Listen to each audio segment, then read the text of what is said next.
IDFM 98 de la bande FM, au-delà du miroir. Ce soir, on n'a pas de temps à perdre.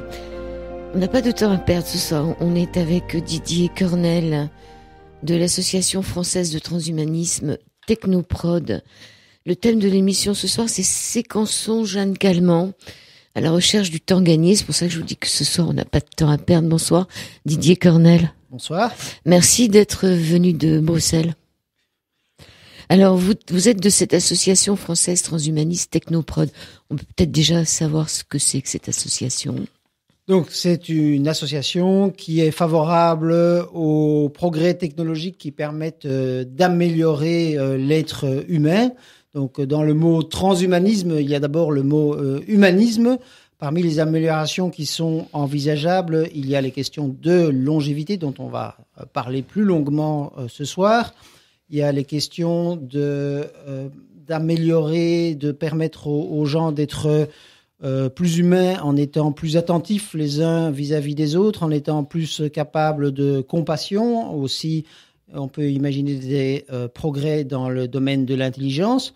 Après, il y a les choses qui sont, je dirais, plus à la fois que vous voyez parfois dans la science-fiction, aller plus vite, plus haut, plus loin, mais c'est pas quelque chose qui passionne beaucoup en réalité les transhumanistes.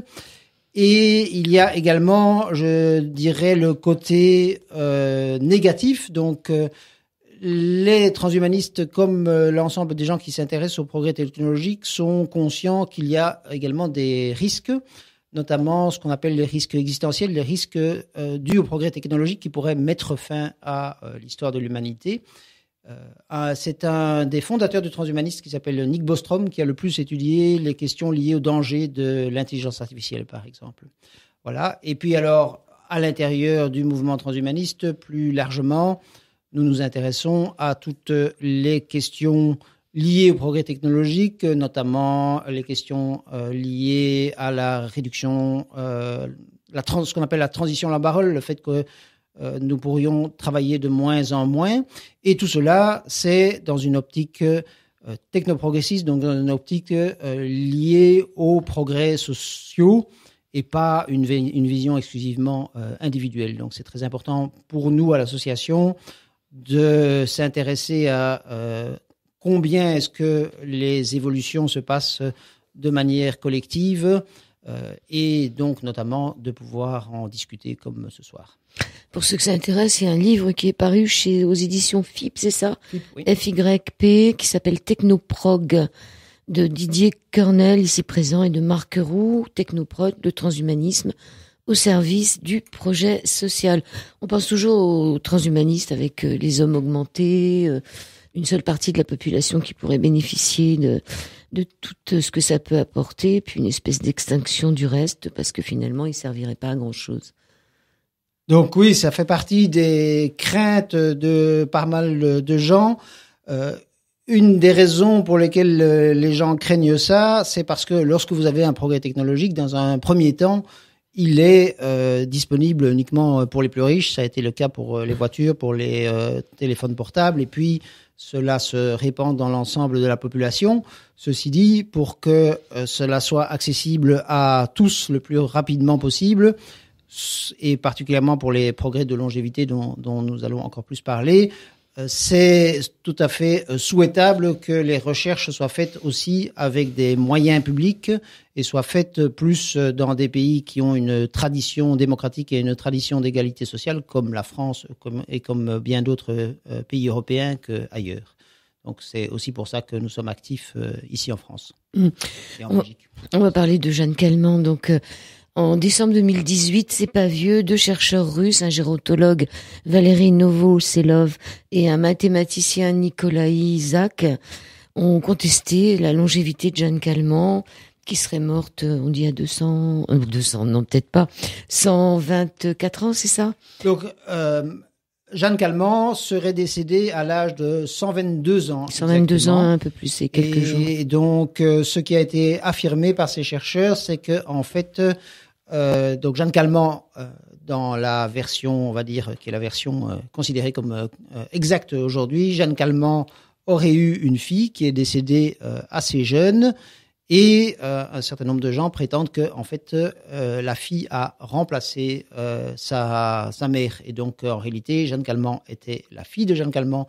Et elle est décédée à l'âge avancé, mais pas spectaculaire, alors, dans cette hypothèse-là. Alors, avec que 99 ans, oui, c'est 100 ça. ans, oui, 99 ans.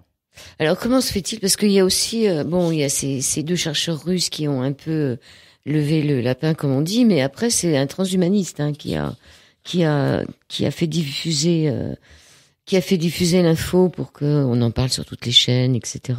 Oui, je dois dire que je ne sais pas exactement ce qui a fait que cela a eu un tel impact médiatique. Je le sais d'autant moins que, en fait, il y a, je pense, 15 ou 20 ans, il y avait dans un livre consacré à l'assurance, puisque Jeanne Calment avait une assurance vie, il y avait dans un livre consacré à l'assurance une petite phrase pour dire que, en fait, Jeanne Calment, donc c'était la fille de Jeanne Calment. Donc, pourquoi est-ce que ici la presse s'en est emparée? Pourquoi est-ce que ça a fait toute une aussi grande controverse?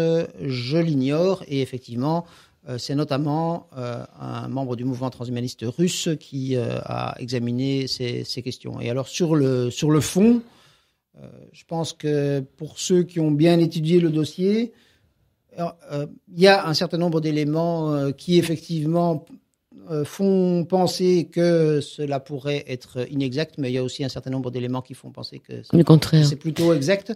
Moi, je dirais, en ayant lu de nombreux éléments à ce sujet-là, la seule manière d'être certain, c'est de séquencer Jeanne Calment, comme nous l'avons proposé. Ça aurait un intérêt tout à fait considérable scientifique, quelle que soit la réponse. Si le séquençage, donc l'examen du patrimoine génétique permet de constater que c'était en fait la fille, à ce moment-là, nous saurons donc que la personne la plus âgée dans l'histoire de l'humanité, oui, voilà, c'est ça qui 119 ans, ouais, 122 ans. Et si nous savons que c'était bien Jeanne Calment, nous aurons des informations sur le patrimoine génétique de la personne qui a vécu le plus longtemps dans l'histoire de l'humanité. Le plus longtemps, très probablement. Ce n'est pas totalement impossible que quelqu'un ait vécu plus longtemps, mais c'est extrêmement peu probable. En tous les cas, celle qui est réputée pour être la plus vieille personne au monde, pour l'instant, qui détrône le palmarès, c'est toujours Jeanne. Hein. Enfin, dès qu'on... Oui. Pour le moment, donc, il y a des doutes, mais la vérité juridique, on va dire, est alors celle-là. On va peut-être regarder les différences qu'ont trouvées les Russes. Il y en a beaucoup, hein, sur la couleur des yeux, sur sa taille, sur son front, qui est plus bas. Il y en avait d'autres surtout, mais je ne les ai pas tous. Il y en avait 17. Oui, donc, on va dire, il y a une catégorie, ce sont les éléments physiques, mais c'est basé sur des photos, et c'est bien possible que tout simplement on se soit trompé de photo. Donc là, pour moi, ce ne sont pas des éléments extrêmement probants. Un autre élément, c'est à qui profite le crime. Donc on pourrait imaginer que donc la fille de Jeanne Calment avait avantage à ce que ce ne soit pas, à ce que sa mère ne décède pas officiellement, parce que comme ça, il n'y avait pas d'impôt, de droit de succession à payer. Sur la boutique, en 1934. Sur la boutique, hein, ils avaient une boutique, voilà. Ça, en 1934. Ensuite, à un moment, donc, elle a pris une rente viagère. Et évidemment, si elle était plus jeune que ce qui était annoncé, la rente viagère a pu durer beaucoup plus longtemps. Donc ça, c'était un autre intérêt.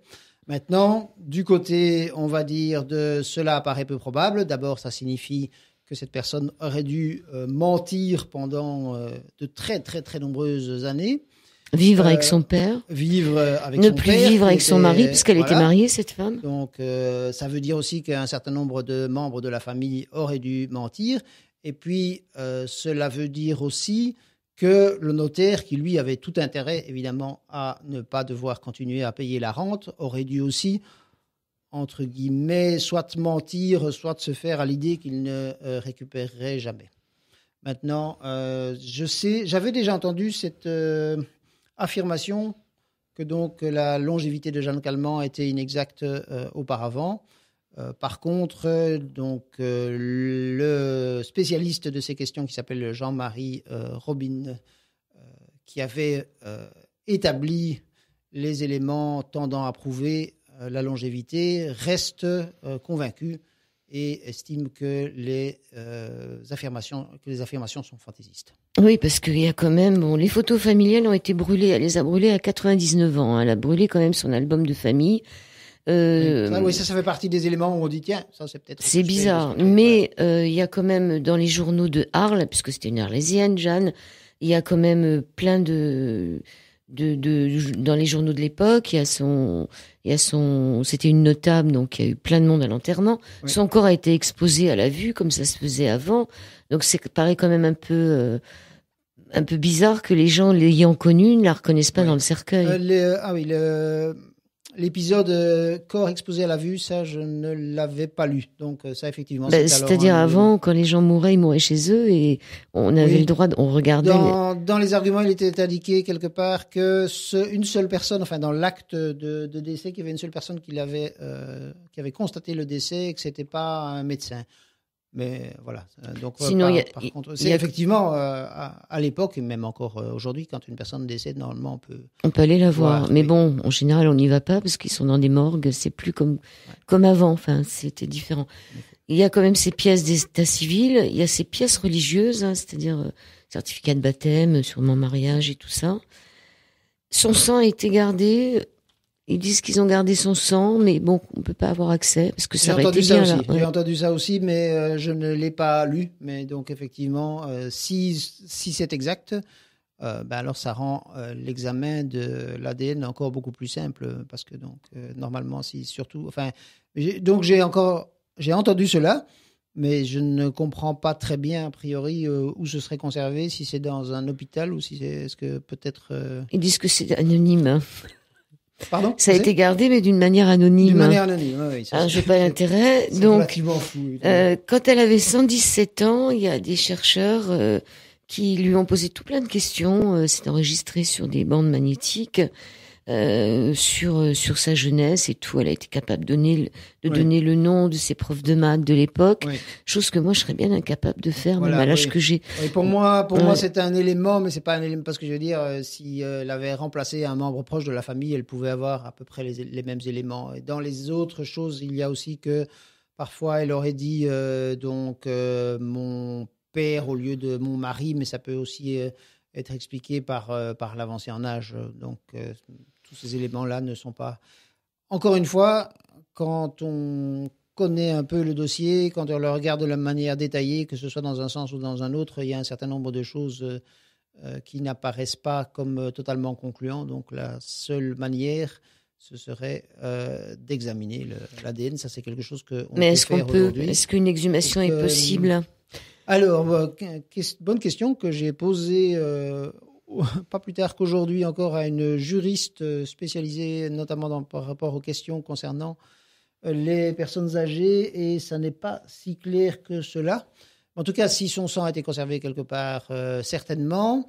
On peut et on procède relativement souvent à des exhumations quand il y a des doutes, quand il y a des choses qui concernent des crimes possibles. Ou des paternités. Oui, ou pour des questions de paternité. Donc, à mon avis, à condition qu'un juge l'accepte, il n'y a pas de problème. Et à condition que la famille l'accepte, il reste de la famille. Je ne pense pas que la famille doit l'accepter. Il n'y a plus de famille proche. Je crois qu'il y a une nièce. Et donc, non, juridiquement, si le juge considère que je ne pense pas que les membres de la famille doivent l'accepter. Mais encore une fois, il n'y a pas de règles légales précises dans ce domaine. Il n'y a pas un article du Code civil ou d'une autre législation qui dirait voilà les cas dans lesquels on peut procéder à une exhumation. J'avais lu qu'il fallait le procureur de la République. Il faut que ce soit le procureur de la République qui demande. À mon avis, ça c'est dans les cas où un crime ou un délit est soupçonné. Parce que, donc, par exemple, ça c'est dans des cas beaucoup plus anciens. Donc, quand il y a des recherches archéologiques qui sont faites, il n'y a pas d'acte du procureur. Maintenant, ici, on est dans un délai moins ancien. Et par ailleurs aussi, ce qui est relativement fréquent, c'est qu'il y ait des concessions dans les cimetières qui durent un temps assez court, qui peut être d'une 50aine d'années. Et à ce moment-là, à la fin, on enlève... évidemment, on enlève ce qui reste du corps, mais on ne l'examine pas. Mais il n'y a pas de problème pour, on va dire, enlever un corps. Elle est morte en 2008, donc ça fait jamais que c'est vrai, 11 ans. Ça fait pas si longtemps que ça. Oui. Je pense pas que, étant donné que c'est la doyenne de l'humanité, elle va disparaître des cimetières comme ça. Non, bien sûr. Je vous parlais juridiquement. Elle est où d'ailleurs? Vous savez pas? Bonne question, je ne sais pas. Je suppose que c'est à Arles, mais je ne sais pas où. J'ai vu, parmi les différentes informations qu'il y avait, j'ai vu une photo de la tombe, mais je ne sais pas où c'est. Je suppose que c'est à Arles. Donc l'exhumation, qu'est-ce qu'on pourrait faire? Alors on peut calculer l'ADN avec qu'est-ce qu'on peut faire pour savoir son âge? Donc à ce moment-là, étant donné qu'il reste des membres de la famille relativement proches, et de toute façon, il serait possible de déterminer si c'est la fille ou si c'est la mère. Et il y a un certain nombre de choses qui peuvent être examinées par rapport à l'âge approximatif, mais pas l'âge précis, ça pas. Mais donc ça donnerait vraiment un élément, enfin plus exactement pour être à supposer que la nièce refuse, il faudrait probablement avoir l'exhumation des deux. Il faudrait retrouver la fille, mais la fille, c'est pas sûr de la retrouver. Elle est morte quand même en 1936. Oui. Je ne sais pas où elle est enterrée, pas plus que pour la mère, mais s'il n'y a pas eu d'exhumation, si le corps est toujours là, ce n'est pas très compliqué. Il faudrait exhumer les deux. Il faudrait exhumer les deux. Si la nièce refuse qu'on prenne en compte son patrimoine, qu'elle donne par exemple des cheveux ou quelque chose comme ça, parce qu'alors sinon on peut établir le lien de parenté par rapport à la nièce et donc savoir si c'est la fille ou si c'est la mère. Alors, elle est enterrée donc dans le cimetière Trinquetaille. Ah, bravo. Donc, elle a l'aider si vous voulez lui rendre une petite visite. Vous, en tant que transhumaniste, vous êtes arrivé parce qu'on a entendu énormément de radios qui en parlaient et tout. Oui. Vous, en tant que transhumaniste, vous refusez le fait. Vous dites que les progrès de la génétique pour une vie en bonne santé, beaucoup plus longue. C'est le thème de l'émission, en route vers la mortalité. Oui. La mortalité, parlez-nous de ça.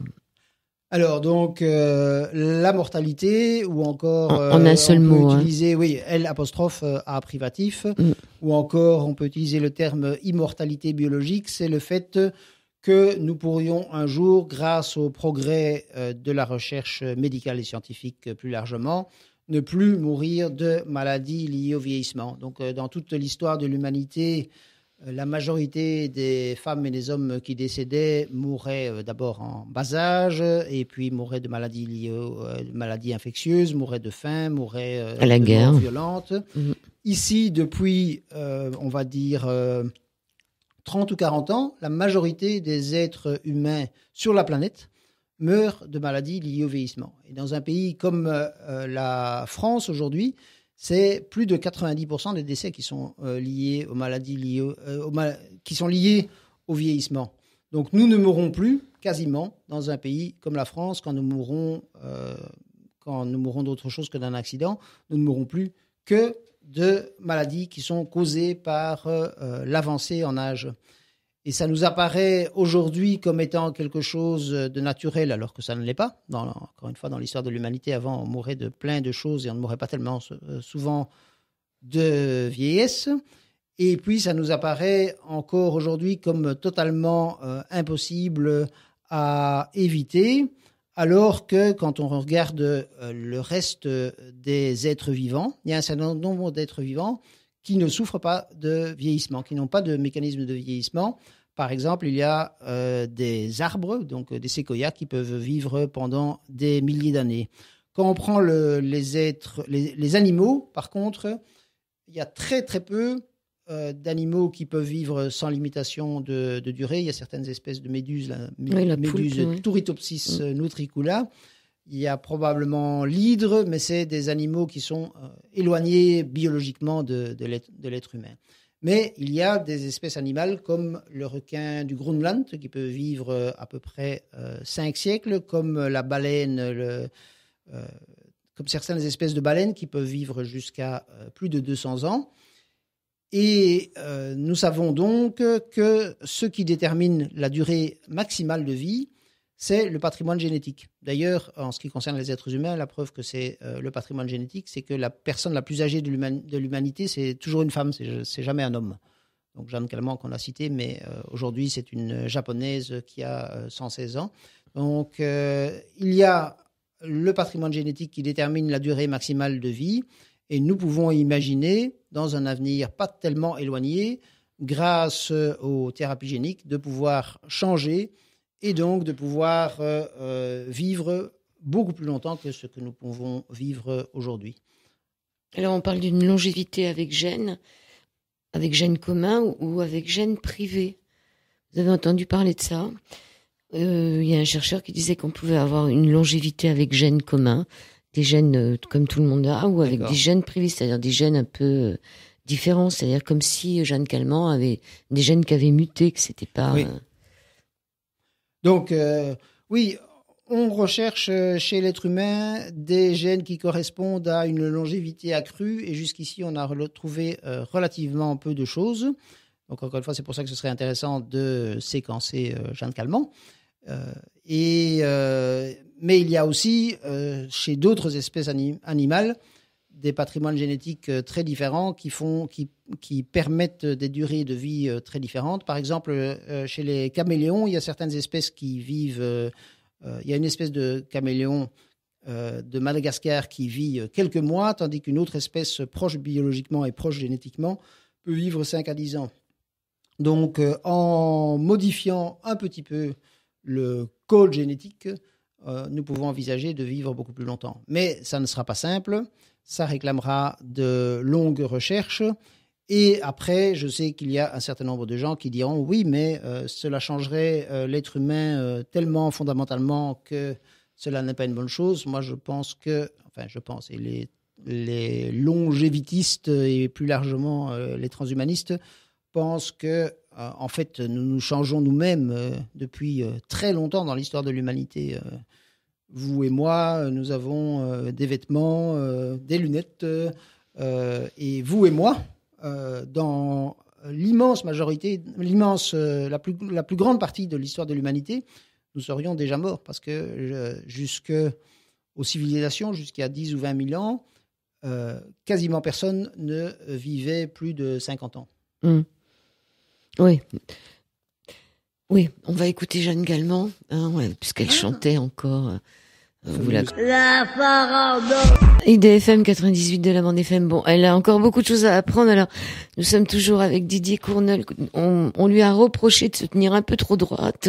On lui a reproché d'avoir un peu trop sa tête. On lui a reproché tout ça. Voilà, c'est surtout ça qu'on lui a reproché. On peut pas aller jusqu'à cet âge-là en étant encore... Donc, Jeanne, ou si c'était sa fille Yvonne, si c'était bien une personne ayant atteint l'âge de 122 ans, c'est évidemment tout à fait exceptionnel puisque c'est plus de 2 ans de plus que la deuxième personne qui a vécu le plus longtemps dans l'histoire de l'humanité. Dans les éléments aussi, donc j'ai dit, c'est surtout des aspects génétiques. Et en général, dans les familles, avec une personne avec une extrême longévité, on voit aussi d'autres membres proches de la famille qui ont aussi vécu très longtemps. Donc, dans la famille de Jeanne Calment, il y a des gens qui ont vécu longtemps, mais pas des longévités exceptionnelles. 90. Donc 90, c'était déjà beaucoup pour l'époque, mais ça n'est pas encore... on va dire, mais il y en a plein dans les cimetières, Didier Cornel. Non. Il y en a plein. Allez dans les cimetières et regardez les tombes des gens d'avant. Faut pas croire que les gens ne vivaient pas vieux. Ah non. Peut-être, là, je voudrais... Donc, il faut distinguer 2 choses. C'est la durée de vie moyenne et la durée de vie maximale. Et la durée de vie moyenne, nous gagnons depuis maintenant 1 siècle et demi, 2 à 3 mois d'espérance de vie par année. Oui, parce qu'on gagne considérablement. Mais parce qu'il n'y a plus de mortalité infantile, parce qu'il n'y a pas eu la guerre de 14, etc. Mais effectivement, en ce qui concerne pour les gens qui, hier ou il y a même 1 siècle, avaient la chance d'arriver jusqu'à 65 ans, Eh bien alors, à ce moment-là, la durée de vie qui restait n'était pas tellement différente de celle qui existait jusque dans les années, on va dire à la moitié du XXe siècle. Maintenant, depuis la deuxième moitié du XXe siècle, la durée de vie moyenne, même après 65 ans, progresse. Mais c'est vrai que dans toute l'histoire récente de l'humanité, donc depuis qu'il y a des villes, il y a aussi des gens qui atteignent des âges considérables. Probablement que la première personne qui a jamais atteint l'âge de 100 ans, l'âge symbolique du siècle, c'était durant les périodes de la Grèce antique ou peut-être durant les périodes des premiers empereurs chinois. Et donc, c'est pour moi absolument fascinant que entre ces 25 siècles-là du passé, il y a 2500 ans et aujourd'hui, nous n'avons en fait en durée de vie maximale gagné que 15 ou 20 ans. Donc, c'est déjà pas mal. C'est pas mal, mais c'est quand même... Alors qu'en durée de vie moyenne, on a gagné 45-50 ans. Et puis alors que nous vivons dans un monde qui est vraiment extraordinaire au point de vue des progressions technologiques. On peut se déplacer 100 fois plus vite, on peut aller dans l'espace, on peut communiquer de manière instantanée partout dans le monde. Nous n'avons jamais eu autant de nourriture, jamais eu autant d'accès à des connaissances, jamais eu autant de choses à se partager dans l'histoire de l'humanité. Mais pour ce qui concerne la durée maximale de vie, on ne progresse pas. Et je dirais même que, en fait... on est en train de baisser, là, même. Paraît-il que l'espérance de vie diminue par rapport à... Alors, donc... Dans les pays, dans certains pays. En tout cas, la première chose, pour terminer dans la durée maximale de vie, je dirais même que là, on ne progresse pas et que peut-être même on régresse, puisque la personne la plus âgée au monde aujourd'hui donc a 116 ans, et qu'il y a quand même eu 5 ou 6 personnes, même si on ne compte pas généralement, 6, 7, 8, enfin, qui ont vécu plus longtemps que cela dans le passé. Alors, par contre, la durée de vie moyenne, elle continue à augmenter, sauf aux États-Unis. En France et en Allemagne. Non. En Allemagne, regardez, ils l'ont annoncé. Donc, dans les pays de l'Union européenne, ce qui peut arriver, c'est que pendant un an, vous avez une durée, donc chaque année, ça varie un petit peu. La courbe reste une courbe en hausse, mais ça peut arriver que dans une année, ça diminue. Donc, par exemple, il y a 2 ou 3 ans, en France, ça avait diminué. Ça avait fait des nombreux titres dans les journaux. L'année suivante, ça a augmenté plus que ça n'avait diminué.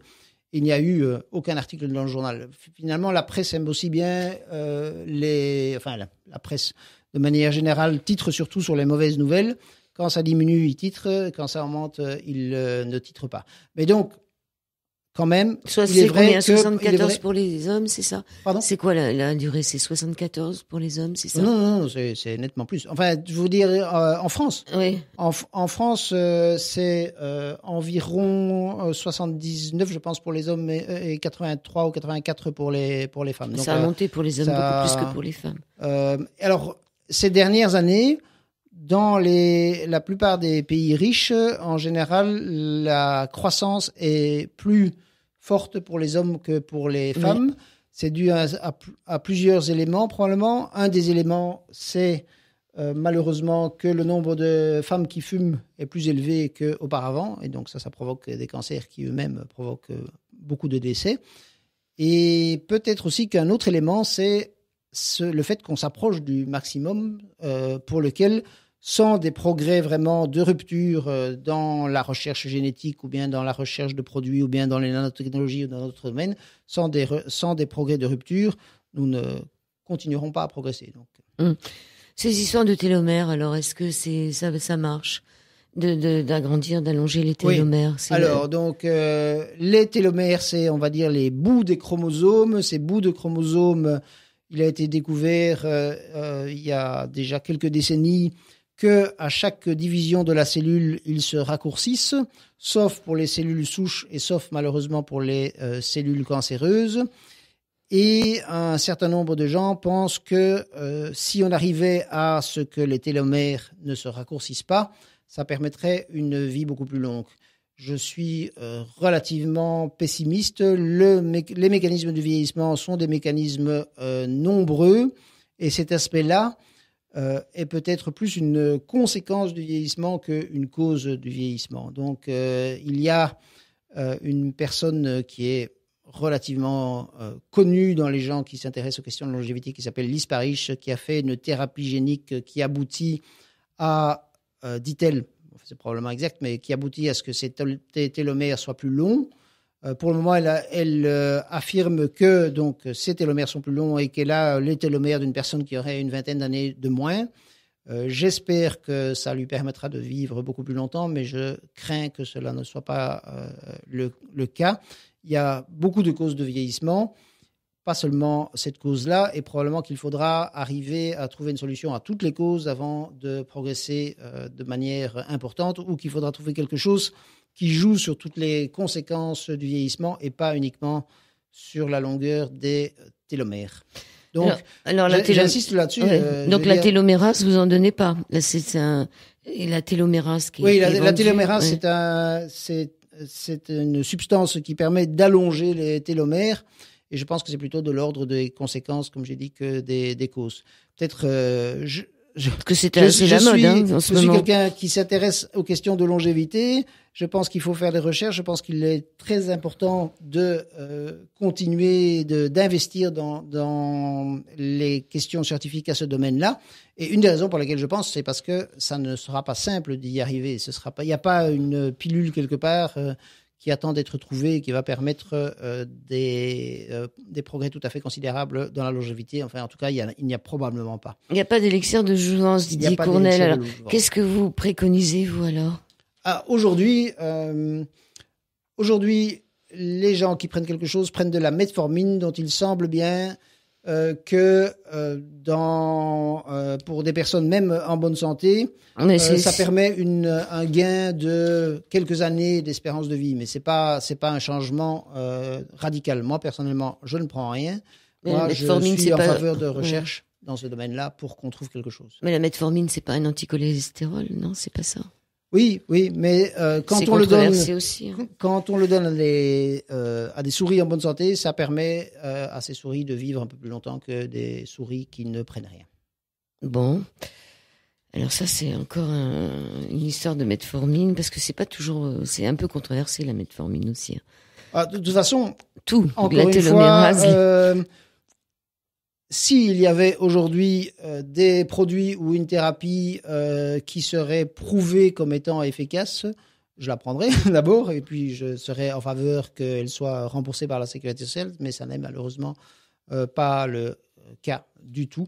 Et encore une fois, c'est pour ça qu'il faut faire des recherches dans ce domaine. Alors, faire des recherches, ça veut dire quoi ? Parce que là, ils ont quand même cherché sur les télomères, c'est un peu travaillé sur l'ADN quand même, non ? Pas du tout. Les télomères, c'est un peu travaillé sur l'ADN. Sur quoi doit-on continuer à chercher ? D'abord, aujourd'hui, les 3 grandes catégories de maladies qui font le plus de décès et de maladies, ce sont les maladies cardiovasculaires. Et là, on progresse extrêmement rapidement. On est à peu près à tranche d'âge égale à une diminution de 50% de la mortalité ces 30 dernières années. Il y a l'ensemble des cancers. On continue à progresser assez considérablement. On peut dire que dans un pays comme la France, la mortalité diminue d'à peu près 1% chaque année. Et puis, il y a les maladies neurodégénératives. Et pour les maladies neurodégénératives, particulièrement la maladie d'Alzheimer, là, on progresse très peu, voire même pas du tout. C'est probablement dans ce domaine-là qu'il faut faire le plus de recherches. Ça ne veut pas dire qu'on ne fait rien, hein. Donc, il y a beaucoup de recherches qui se font, notamment en Europe, sur les questions de la maladie d'Alzheimer. Malheureusement, pas mal de grandes firmes pharmaceutiques ont interrompu des essais parce que ça ne donnait pas de grands résultats. Ça donnait même des résultats contraires. Ça donnait pas de résultats, en tout cas, ou peu ou très peu de résultats. Et donc, c'est important d'avoir une vision, je dirais, un changement de paradigme, que les chercheurs et aussi que les institutions publiques qui décident d'investir des moyens dans ce domaine-là comprennent que c'est l'ensemble du phénomène du vieillissement qui a pour conséquence toutes ces maladies et que donc il faut tenter de lutter globalement contre ce mécanisme de vieillissement et globalement, évidemment, d'abord de le comprendre mieux et ensuite de trouver des thérapies. En vérité, ce qu'on ne veut pas, c'est mourir. En vérité, ce qu'on ne veut pas, c'est mourir. Et en vérité, ce qu'on ne veut pas aussi, c'est le processus de dégradation qui précède le processus de souffrance. Et en fait, la raison pour laquelle un certain nombre de... Enfin, pas mal de gens, parfois, pas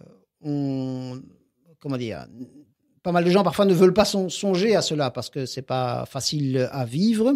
Et c'est pas facile d'en souffrir. Mais c'est important que les institutions publiques le perçoivent que c'est un enjeu. C'est un enjeu d'ailleurs qui n'est pas un enjeu seulement pour les femmes et les hommes directement concernés, mais c'est aussi un enjeu de sécurité sociale parce que ce qui coûte le plus cher à la sécurité sociale, ce sont les dernières années de vie avant le décès. Donc c'est pas le fait, ce qui coûte cher à la sécurité sociale, c'est pas le fait que les gens vivent de plus en plus longtemps. C'est les dernières années de vie. C'est une toute grande partie du budget de la sécurité sociale, c'est les 6 derniers mois ou un peu moins la dernière année, etc. Oui, mais enfin, si des gens ont vécu toute leur vie, ils ont cotisé toute leur vie aussi. Bien sûr. Donc, il faut se poser la question. Donc, qu'est-ce qu'on fait alors ? Qu'est-ce que vous préconisez, vous ? Qu'est-ce que vous voulez finalement que les gens, ils meurent quand même ? Ils meurent sans trop souffrir, en étant jeunes et beaux ? Donc, ce que je souhaiterais, c'est qu'un jour, enfin, ce que souhaitent d'autres personnes, c'est qu'un jour, nous fassions des progrès, mais c'est pas pour demain, évidemment, mais que des progrès tout à fait considérables dans le domaine de la recherche contre le vieillissement et qu'un jour, donc, on puisse vivre sans limitation de durée biologique.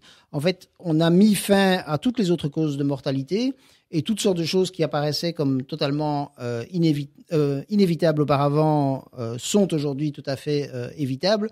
Celle-là nous apparaît encore aujourd'hui comme totalement inévitable, mais elle peut devenir un jour évitable. Peut-être qu'un jour, il y aura une société qui ne sera pas tellement différente de la nôtre, mais où nous vivrons aussi longtemps que nous le voudrons. Et donc, quand je dis aussi longtemps que nous le voudrons, ça veut dire que ceux qui souhaiteront ne pas prendre de thérapie pourront continuer à ne pas prendre de thérapie. Et ça voudra dire notamment que nous serons plus attentifs les uns vis-à-vis des autres, que nous serons plus attentifs aussi à notre environnement, parce que pour pouvoir vivre plus longtemps, il faut aussi vivre dans un environnement qui est plus durable.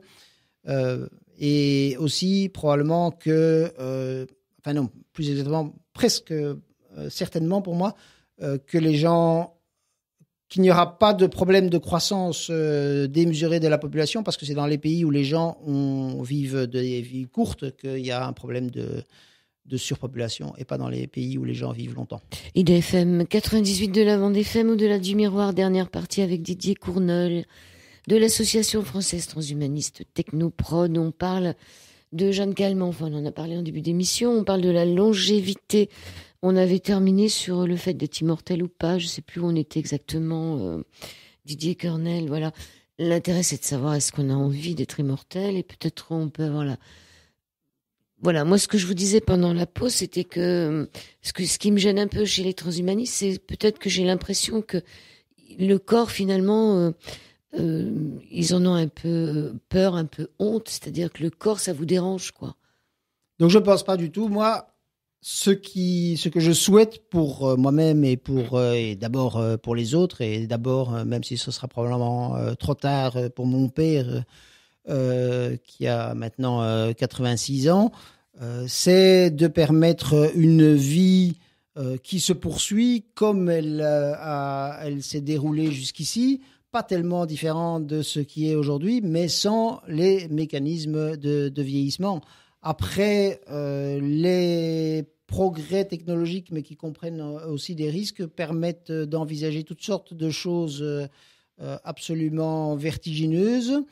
Mais ça n'est pas ma préoccupation première. Ma préoccupation première, c'est les femmes et les hommes qui aujourd'hui avancent en âge, de leur permettre une vie plus épanouie, plus longue, plus en harmonie, notamment avec la nature. Et pour ça, aujourd'hui, la limite principale, c'est ce mécanisme de dégradation, aujourd'hui totalement inévitable, qu'est la sénescence, l'avancée en âge.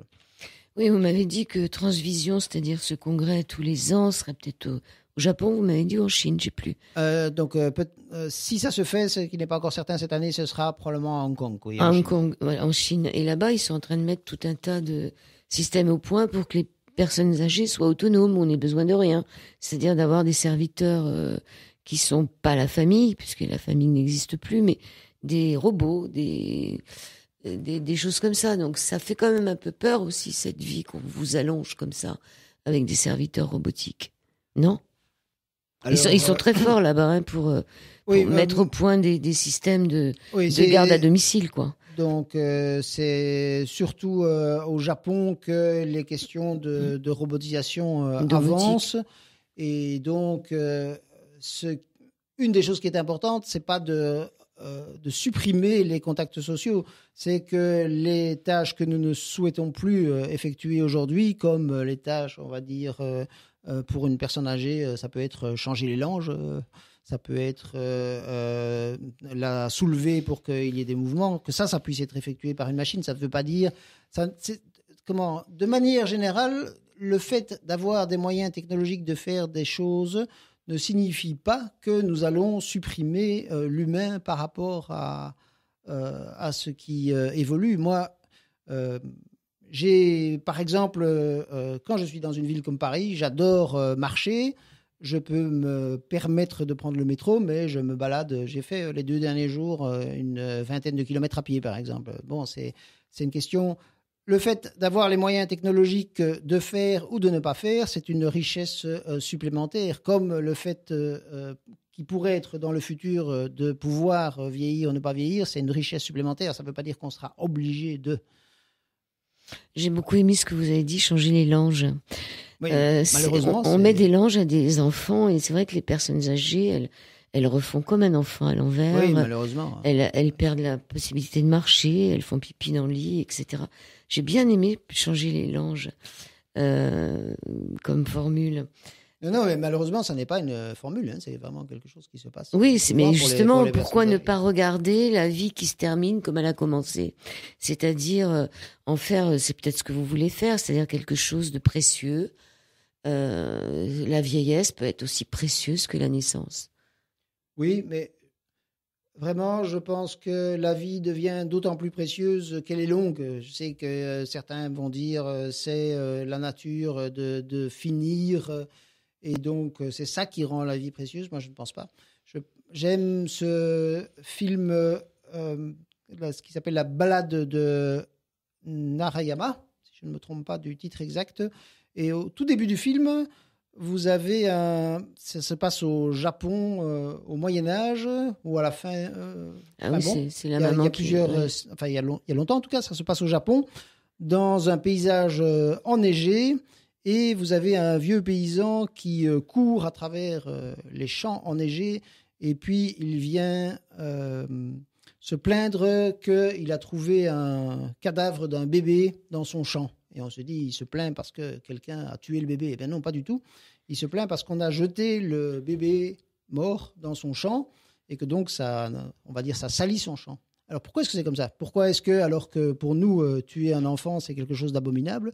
Parce que, en cette période, par le passé, comme il y avait une mortalité infantile extrêmement forte, les enfants n'avaient pas la même valeur sentimentale qu'ils ont aujourd'hui. Parce que donc les enfants avaient beaucoup de chances de mourir et donc on s'y attachait moins. Donc aujourd'hui, dans une certaine mesure, tout est pas inversé. Aussi forte que ça, on s'attache moins aux personnes âgées parce qu'on sait qu'elles vont décéder. Si demain les gens peuvent vivre beaucoup plus longtemps, nous aurons beaucoup plus de temps pour nous aimer, pour nous entraider et donc pour être attentifs les uns vis-à-vis des autres. Vous ne pensez pas plutôt que c'est parce que les enfants ont toute la vie devant eux et que les personnes âgées, elles dérangent un peu ? Didier Corneille, c'est bizarre quand même, on les relègue dans des maisons de retraite. Alors, les maisons de retraite, quelque part, ça peut aussi faire une longévité plus longue. Quoi qu'on puisse dire, parce que quand même, ils sont soignés. Ouais. ça peut avoir un avantage, mais est-ce que on les cache pas plutôt? C'est-à-dire, maintenant, il y a l'enfant roi et le vieillard qui dérange quand même. Il faut regarder les choses comme elles sont. Oui, mais il dérange. Enfin, comment dire? Encore une fois, pour moi, c'est aussi parce que nous n'avons aucun moyen pour le moment de les rendre. Enfin, nous pouvons faire un certain nombre de choses qui font que la vie est moins difficile pour eux, mais il n'y a pas moyen de faire quelque chose qui leur assure un bien-être qui serait celui que pourraient amener des mécanismes de réjuvénation qu'on peut imaginer dans un avenir pas si lointain que ça. Oui, ça serait bien de pouvoir terminer ces jours en pleine forme quand même. Voilà. Alors, je rappelle votre nom. Ou ne pas terminer ces jours. Oui, vous voulez l'immortalité, c'est ce que nous proposent les transhumanistes. Didier Corneuil, comme le cœur, Nel, N-E-2-L-E, et Marc Roux ont écrit Technoprog, qui est publié aux éditions FYP. Vous avez quelque chose, un mot pour terminer l'émission? Alors, on la séquence ou pas, c'est Jeanne Calment? Moi, ça me dérange un peu de réveiller les morts, mais bon. Ah, pour le moment, on ne peut pas réveiller les morts. Ah, bah, pour vous, la mort est certaine. Pour moi, elle n'est pas certaine du tout. Donc, ça, ce serait. C'est une autre histoire. Très longue question. Donc, mais sinon, en conclusion, en quelques secondes, aujourd'hui, même si ça n'est pas parfait, c'est le plus beau jour de l'histoire de l'humanité parce que nous vivons plus longtemps que jamais, parce que nous avons plus d'accès à des connaissances que jamais, mais c'est aussi le jour le plus dangereux de l'histoire de l'humanité, avec des progrès technologiques qui pourraient mal se passer. Et donc, ce futur dépend notamment de ce que nous en faisons, et un futur dans lequel on s'attache à permettre, entre autres, une vie beaucoup plus longue en bonne santé à celles et ceux qui le souhaitent, et pas seulement à ceux et celles qui auraient les moyens. C'est probablement un des plus beaux futurs qu'on peut imaginer, en tout cas de mon point de vue. On est quand même déjà à 7 milliards. Si tout le monde est immortel, il faudrait peut-être les interdire de se reproduire, parce que là, il y aurait quand même un super problème, non? Encore une fois, c'est dans les pays où les gens vivent le moins longtemps qu'il y a le plus de problèmes de croissance non gérable de la population. Mais parce qu'ils ont peur de en Corée du Sud, au Japon, ni même en France. Non, mais parce qu'ils ont peur de perdre leurs enfants, c'est pour ça qu'ils en font plein. En effet. Ben oui, mais donc quand vous n'aurez plus peur de perdre vos enfants, vous en ferez moins. Et donc, il n'y aura pas de problème de surpopulation. Bon, on n'a pas la réponse pour Jeanne Calment. Chacun se posera la question. Et moi, j'espère franchement qu'on va lui foutre la paix. Je vous le dis franchement. Vous dites le contraire, mais... Enfin, je veux dire, il y a beaucoup de gens qui ont été séquencés, même après leur mort, pour des questions, par exemple... archéologiques ou d'autres. Et encore une fois, il s'agit juste de prendre quelques cheveux ou une toute petite, c'est pas... Ok, détruire. Merci beaucoup. Merci beaucoup Didier Corneuil. Merci beaucoup. Si. Bon retour en Belgique. Merci.